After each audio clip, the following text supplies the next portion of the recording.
What's up, everybody? This is your girl Ericka from the Classic Clown Vlog. Forgive the crazy hair. Worked out my trainer today, sweated it out. Long and the story short, I did a video yesterday. A lot of you received it well, and I just want to clarify on some points, right? Because, you know, whenever you do a video, sometimes you got to clarify. People say, well, if you don't work Monday through Thursday, what's your schedule Friday through Sunday? I never said that. Never said I don't work Monday through Friday. 80% of my work is Monday through Friday. Friday, I do a lot of review of reports from our property managers, from our other independent businesses. We review reports, what we've done for the week. We update our QuickBooks. We talk to our accountants because it's just been a saga, but that's a whole nother story. And so Friday is a wrap-up day. Monday, I call it Solitude Monday, Gratitude Monday, Quiet Monday, because I used to do Bible studies on Mondays, and then I'd also on Mondays just have a time to sit by myself, or I would do a massage, or I would do, sometimes Fridays would be massage day, but usually Mondays would be massage day, or I would sweat in a sauna day kind of thing on Mondays. So that would be my schedule. Now Tuesday through Thursday is flexible. Now here's the thing. The thing that drives me crazy is when entrepreneurs come on the internet and say, my schedule is this, my routine. I get up at 4 in the morning, 5 in the morning. I work out, I do this, I do that. I'd be like, baby, stop. That's for you. Now, there are parents out here who they don't get to sleep past 6 or 7. They got to get up. Them kids gonna wake them up. But I don't have kids. I don't have those kind of morning responsibilities to catch a school bus. I don't have to do that. So for me, we don't have our tripod in here. For me, I ain't got to do that. I ain't got to do that. And I think that's what Conundrum folk is like. Well, what's your routine? Doesn't matter my routine. If I gave you my routine and you copied it word for word, doesn't mean we're going to have the same results. Right? If 2 girls go out in the same dress, don't mean they're going to get the same type of man. It just don't happen that way. Okay. So let's even break that down. How many hours? It's flexible. It's loose. I can change it. Now, when you're starting a business, I'm going to tell you the first 2 years of your startup, you don't have good work boundary hours. You working all the time. And that's what discourages a lot of people. That's what a lot of people quit, because they're like, oh, I'm working 9 to 5 and I just show up and now I got to do all this other stuff. I ain't doing that. I quit. Like, I'm going to stop doing that. They don't want to do that. That just is what it is, right? So, what you have to realize at that point is, what do you want your schedule to look like? What do you want it to be like? What is the routine? So when I got out of the first couple years of YouTube where I'm just throwing content, then I learned, okay, well, we can have systems in place. We can do a call to action. We can suggest people book times to speak with us. And then I got overloaded with calls, just calls all day, calls all night. It became the same. Now we got to another conundrum. What do we do with this money? Okay, we're making money. We're spending money. But this doesn't give us reoccurring income. That's a very important thing. How do we get the reoccurring income so we don't have to keep making calls all day? We don't have to keep doing videos all day. We can have a balance, okay? That's where products and services come in. That's where ebooks and writing books comes in. Being able to have products that answer your clients' questions over and over again, okay? So one of the things there is systems. Systems include emails. Systems include posting on Instagram. Systems include posting on YouTube, right? What are your systems? Now, if you say, Ericka, I'm starting a painting company, well, I can tell you right now, I used to do majority of 8 to noon, booking people early because they wanted them to come by early, booking them early, calling people early, calling people back, scheduling the day. After noon o'clock, after 1 o'clock, if you won't book for today, it probably won't gonna happen. Now, was there maybe a free quote or something that somebody would go by and do? Sure. But after noon, after 1 o'clock, it won't happen. Y'all know how these contractors are. Okay. So it depends on the business. You see a lot of men doing these podcasts at 5 to 9 o'clock at night. Why? That's when people get off work. They got a job. That's when people get home. But they can structure these podcasts to make reoccurring income via sponsorships, via clickbank, via affiliate marketing. So a lot of people, what happens is they come out here on social media and they're just throwing everything against the wall like a hobby, and then get frustrated when they don't get any income. Get real frustrated, okay? So again, how do I know my material is quality, I've made $450,000 or more revenue for several years in a row, some years even more than that, right? From just, again, the combination of coaching, calls, books, speaking engagements, events, strictly off that. And I've done several videos in a row documenting every little thing I've done. And if I edit this video, Peter will put something here, all the list of things I've done to make money, right? Now, here's the thing. I know my videos and my courses are quality because I've been assessed by several different consulting and marketing companies for acquisitions, for sales purposes, for marketing purposes. And they're like, man, there's 5 other people in your space who are doing this, and they're charging $100 a month to even have access to all this great information. Why don't you bundle this thing and sell it for $7,000? And I like, because I want to help the people. Now, again, this is the conundrum. Helping people versus bankrupting yourself. You can't bankrupt yourself trying to help people. Right? You can't be on phone calls all day long bankrupting yourself. You just can't do it, right? So one of the things, biggest things, takeaways, I think this is number 7 on this list, is I will do it myself. This is one of the worst things I've ever heard in my life. It drives me crazy when entrepreneurs are like, I'll do it myself. I do it better anyway. I'll do it myself. And this is a perfectionism thing. And then this is 2, a reaction to trauma, abandonment, and disappointment. This is, I mean, I'm not trying to go woo-woo on y'all, but I might have to. This is a response to trauma and abandonment. Well, I'll do it myself. Now, this is, I'm going to be careful.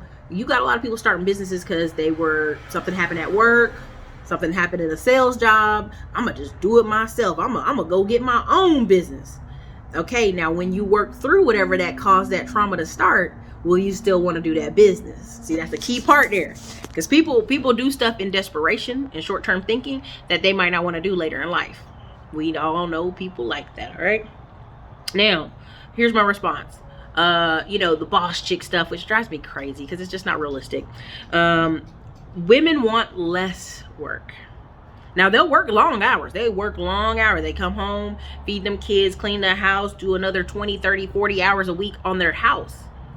Because that's just the role women are in. So 9 times out of 10, again, referring back to number 7, I'll do it myself. When I run into women who are working, and I'll be careful here, they're doing it because they're with a husband that cannot financially afford for her to not work.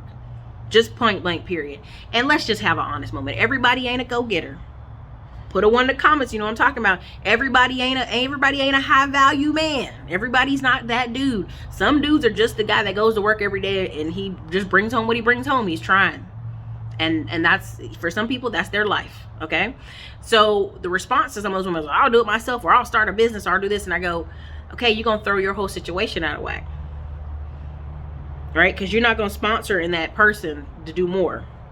Right? Like, I'll give you an example. There is a woman who's going viral because she's like, I took my baby daddy off child support and I've been looking for him to some CDL jobs, some truck jobs. I'm gonna help this man get a job.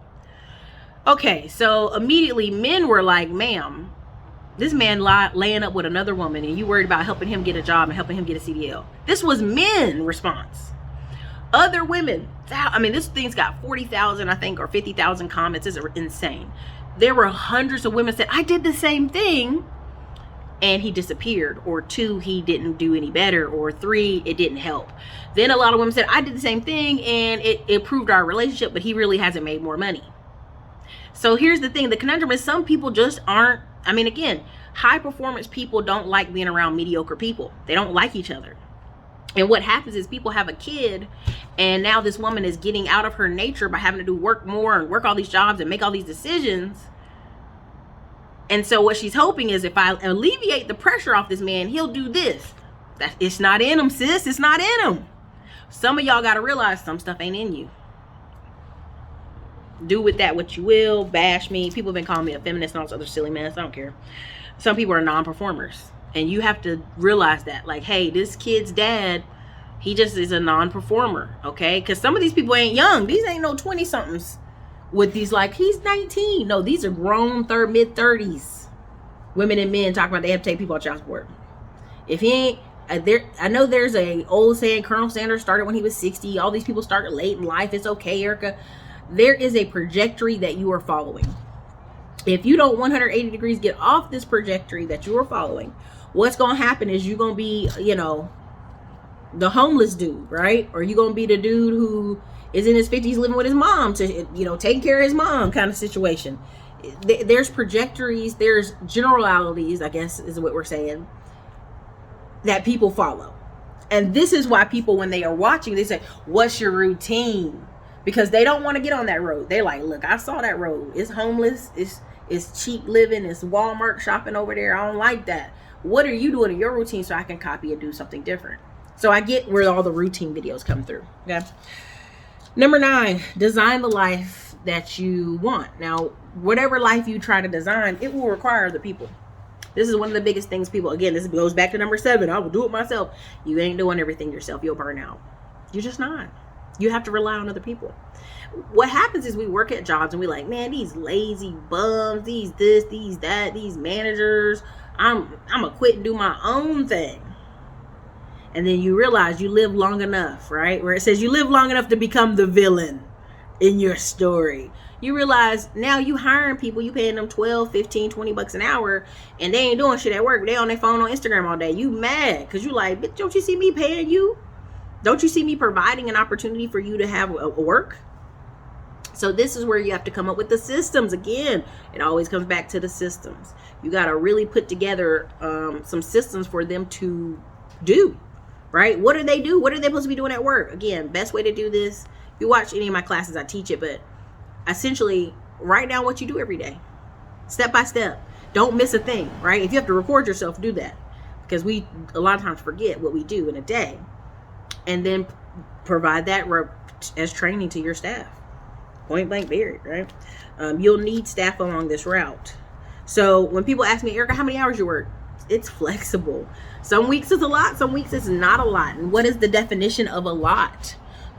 Whatever requires me not to be working a job for somebody else, because I enjoy my mornings, sitting, drinking coffee, watching TV, listening to Bible sermons in the morning, listen to jazz in the morning, setting my day up, right? I work out my trainer at 10:30 on Tuesday, Thursdays, right? In the middle of the day, I've built a life that's not crazy. Now, here's the difference. At some point in the journey, in the beginning, you do a lot of heavy lifting, heavy work. But at some point in the journey, what ends up happening is you can lay off the gas because you put systems in place and you hire people, right? And now you have to fill that up with life. And that's the biggest part of this. I want you to be able to fill your guys' life up with actual life, right? We don't live to work. We work so we can live. And so part of what I hope you get from this video is my schedule is, what does it take for me to get out emails, talk to customers? My consulting hours, I think, are 1 o'clock to 6 p.m. Tuesday, Wednesday, Thursday. That's it. I blocked off Monday and Fridays because it's my time. It's my time. Saturdays, I don't work unless I want to, unless I do a video or something like that. But most Saturdays, my work is going to Town Lake and walking, going out with my friend, my special friend, and enjoying my day, right? Or booking something with actual other friends, dinners and whatnot, because the majority of people are Friday, Saturday, Sunday. Sunday church, Sunday farmers market. And then after that, if I work in the afternoon, it's a choice, right? We've got enough content of 2,000 plus videos that never have to work again. We literally could run ads on stuff forever. That's the nature of this business. But there's a dignity in work. There's a joy in work. I enjoy connecting with people, talking with people. I enjoy, okay, I've made enough money now. I can go take this small amount of money and go buy a cheap rental. Not in Detroit, anywhere but Detroit, right? Or I could buy a mobile home, right? I enjoy this cheap income so that I can take a vacation for a whole week and a half with my family in Yellowstone. I enjoy this type of work to do A, B, and C, right? In between that middle is credit cards, business financing, and making sure my business cash flows. Every business has seasons of low income, low cash flow. Remember that. A lot of times people have a good 2-3 months and go, Ericka, I got to quit my job. Don't do that. Don't do that. Until you see your business for a full year, I would say even a full 2 years, so you can learn the ebbs and flows. That's whether it's trucking, painting, home repair, decks, swimming pools, everything. You got to learn. There's a season on all these companies.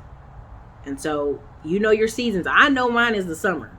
People don't care about improving their life, getting their credit done, getting all that stuff done. They care about, is these kids eating me out of house and home in the summer? That's what people care about. They don't care about getting new jobs, starting new stuff. They don't care about that in the summer. They care again in August because the kids went back to school and they're like, damn, it's expensive. I got to do something different. They care in January to April because it's a new year, new them. But that May, June, July, they don't care. That's why I do the boat party in August before school starts. That's why I'm going to do the Classy Climb last leg of Houston in July. Because I know what people have a little more flexibility in the summer. But they really ain't trying to do too much, you know. So it's something I always keep in mind. All right. So this is your girl Ericka, Classy Climb Blog. I hope that answered some questions. I wrote down what you guys responded to in the comments. And again, put some comments in here for me to respond to. If you have questions, comments, concerns. Again, I thank you for your business. I thank you for being here. I thank you for investing in the Classy Climb and the journey we've been on. So that's your girl Ericka. Later.